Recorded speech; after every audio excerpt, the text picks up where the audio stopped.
ভাই বোন যখন একসাথে কথা বলে তখন আল্লাহ তাআলা বলেন এই সময়টাকে থামিয়ে দাও।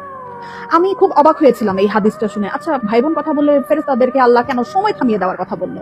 পরে যখন ডিটেইল জানলাম তখন খুব কষ্ট লাগলো। ডিটেইলটা ঠিক এরকম ছিল, ভাই বোনের সাথে এই পৃথিবীর পরে আর কখনোই দেখা হবে না। হাসরের ময়দানে না, আখিরাতে না, কিয়ামতের পরে না, জান্নাতে না, জাহান্নামে না, কোথাও না। বাবা মার সাথে দেখা হওয়ার সম্ভাবনা আছে, স্বামী স্ত্রীর সাথেও দেখা হওয়ার সম্ভাবনা আছে, ছেলে মেয়ের সাথেও দেখা হওয়ার সম্ভাবনা আছে, কিন্তু ভাই বোনের সাথে সম্পর্ক শুধুমাত্র এই পৃথিবী পর্যন্ত। তখন এত খারাপ লাগলো ব্যাপারটা জেনে যে আমার যে বোন আছে অথবা আমার যে ভাই আছে তার সাথে আমার আর কখনোই দেখা হবে না এই পৃথিবীর পরে। মানে মরে যাওয়ার পরে তার সাথে আর আমার কখনোই কথা হবে না। এত ক্ষণস্থায়ী একটা সম্পর্ক আমাদের। যারা সম্পত্তি নিয়ে ঝামেলা করে ভাই বোনের সাথে কথা বলে না, যারা অনেক ঝগড়া বিবাদের কারণে ভাই বোনদের সাথে কথা বলা বন্ধ করে দেয়, তারা না করেন না এই ব্যাপারটা। সময়টা না খুব কম, আমাদের খুব কম।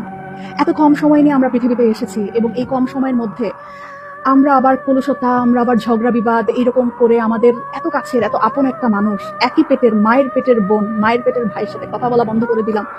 এই মানুষগুলোর সাথে তো আমাদের আর পৃথিবীর পরে দেখাও হবে না, কথা হবে না।